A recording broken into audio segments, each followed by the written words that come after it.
Daybreak on Arise News, and it's time for the press preview. We start with our sister publication, the Danish paper, as is routine on its front page. It says Sanusi's reinstatement in Kano's best interest, says the governor. Yusuf orders Bayero siblings to vacate office in 48 hours. Can't stop court, stops reinstatement, orders government to maintain status quo. That's interesting. We'll see how that works out. Okay, going forward, Akume, difficult choices being made by our government are to prevent collapse of the system. MBS to rebase GDP inflation estimates to capture new economic frontiers. Shetima, Tinubu's administration has secured over $20 billion in potential investments. That's for this day newspaper. Let's look at Daily Trust. Sanusi again returns as Emir Kano. Bichi, Rano, Karaye, Gaya monarchs dethroned. Development battlemen. This is Northern Elders speaking. Danagundi challenges action in court. And on the top mast, police arrest journalist in Abuja. National Assembly passes bill to return first national anthem. We just took that a while ago. Let's look at the Punch. Punch says Lagos Calabar Highway, 750 750 houses for demolition as property owners allege poor compensation. Tinubu to flag off project on Sunday. Ministry to demolish buildings based on a gazette.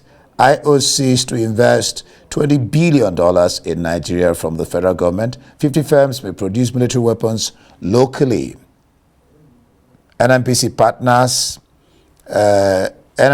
partners deploy electric vehicle charging stations. And on the top mast, or before the top mast, just by the side of the Punch, ASU protest, Tinubu orders review of varsity governing councils. Kano Emirate, governor reinstates Sanusi after 4-year deposition as assembly sacks emirs. Yusuf orders deposition of emirs to vacate official residences, palaces in 48 hours. The Guardian. Let's look at the Guardian. Tinubu's costly reforms leave Nigerians on edge 1 year after. Leave Nigerians on edge 1 year after. Ministers give Tinubu part smack amid rising inflation, subsidies, and insecurity. Senate to probe 11,856 abandoned projects across Nigeria after the Guardian report. EFCC docks former aviation minister Sirika brother in fresh 10-count fraud charge, and reps pass bill to revert to old national anthem as Sanusi returns anxiety or uncertainty in Kano over fate of deposed emir. Let's take you to South Africa now. Let's look at this business day. It says Patel calls time on 15 years of policy.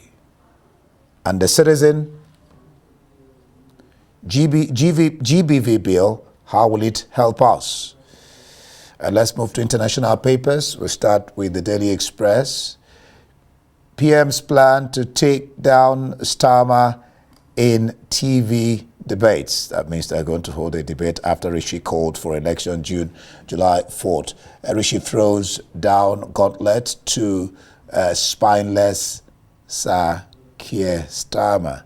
Tragic bubbly girl victim of landslide. That's quite a pity. Let's look at all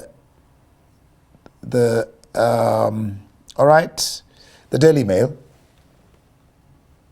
Tories to cut green levies on fuel bills. Energy price cap set to plunge by over £100 before election, and minister pledges to curb ECO eco taxes on families. All right, I think just one more international, one more international paper, and I'll bring in Lemi Ugebe to look at these stories.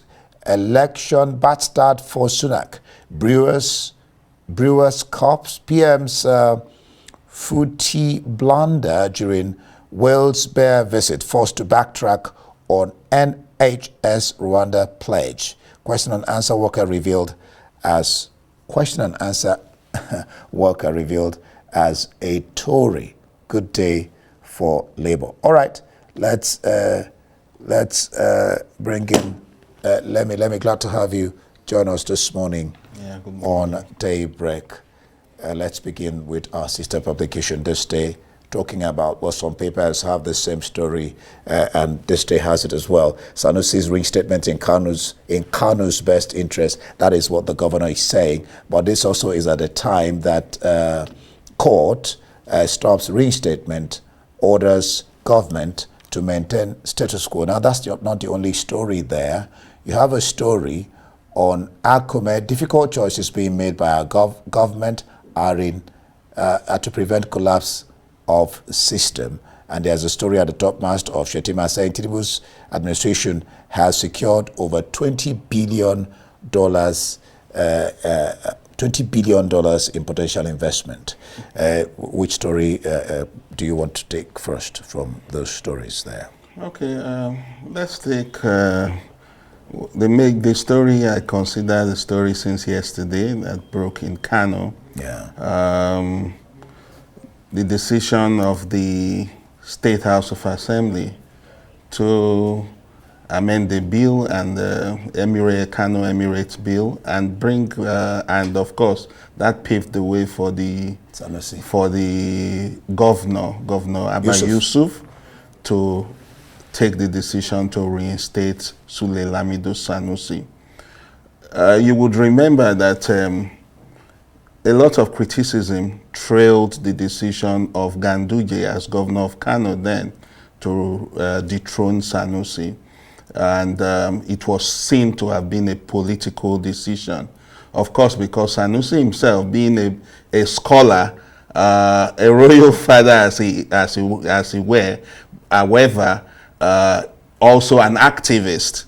So it's a difficult mix to balance it. So in one of his very critical comments when Ganduje was in Kano as governor, he criticized Ganduje for spending so much money of the state funds going out to say he's looking for foreign direct investments that never came.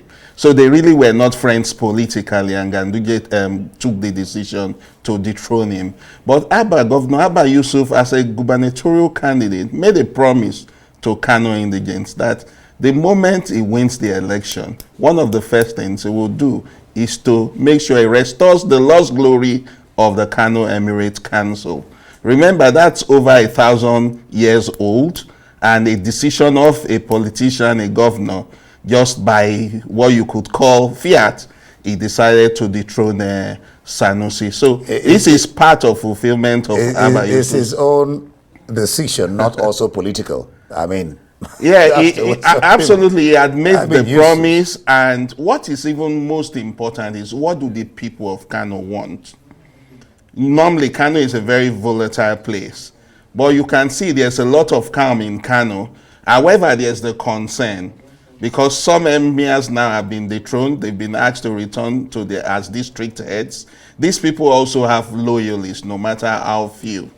Then, most importantly, Sanusi Lamido Sanusi, His Royal Highness, as he is now, or as he would soon become again, His Royal Highness would also have taken time to learn some lessons, because there is a difference between being a royal and being an activist. An activist. Yeah. Unlike they say, wisdom is profitable to direct. Absolutely. But there's a court that, I don't know. Yes, a court has granted what is called a restraining order.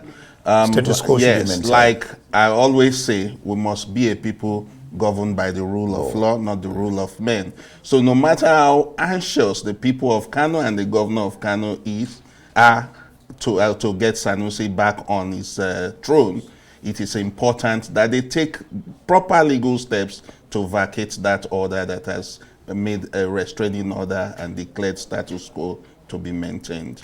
All right, there's this story that the National Assembly, this is the Daily Trust, passes bill to return first national anthem.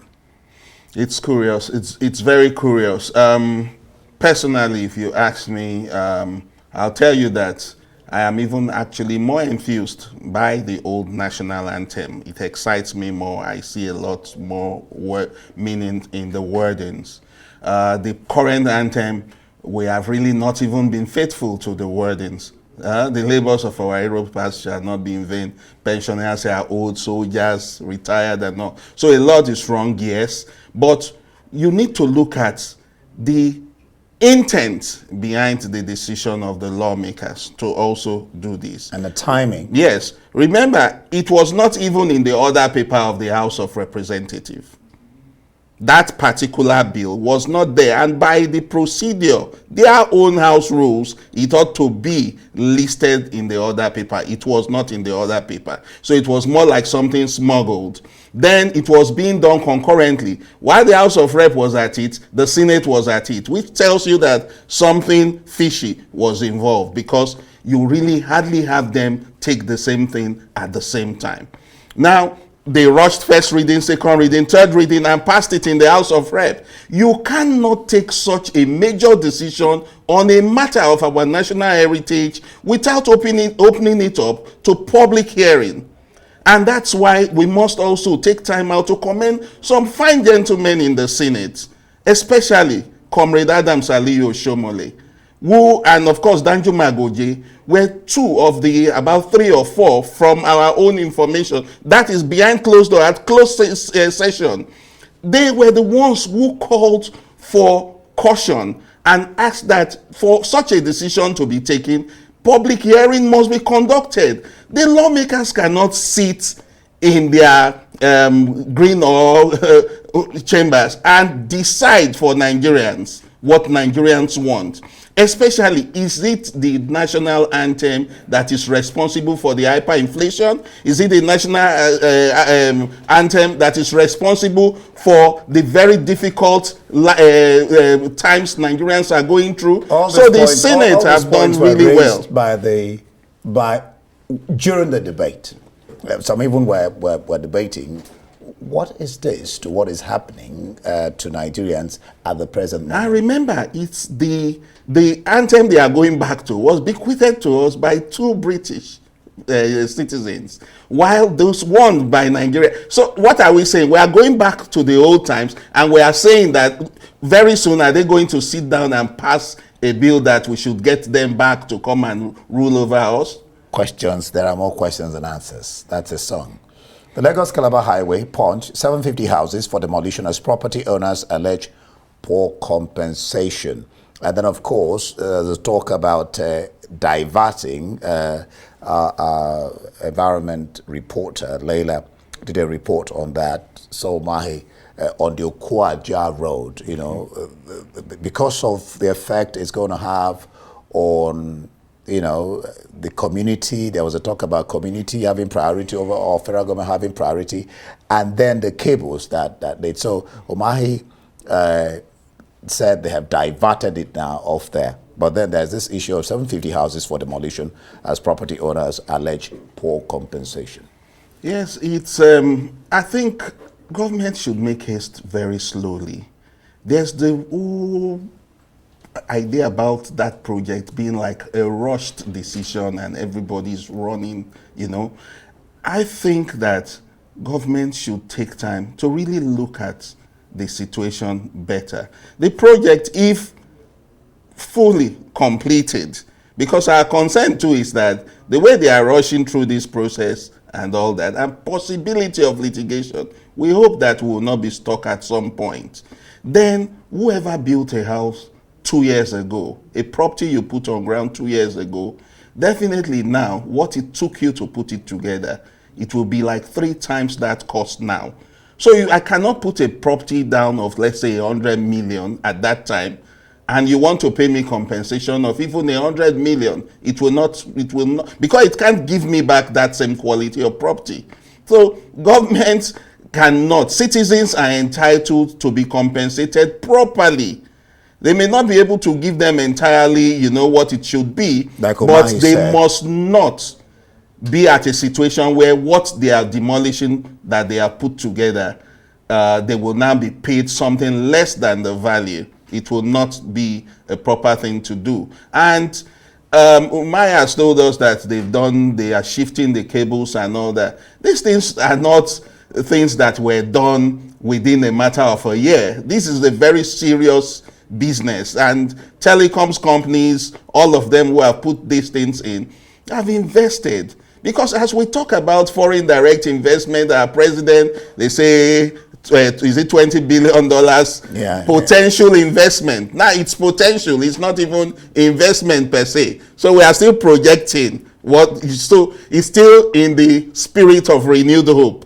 It is not something concrete. It is not something feasible. So when the foreigners you are trying to attract to bring investments see the way we are also managing the Lagos-Calabar coastal highway, they too will be discouraged about bringing investments here if we do not manage it properly.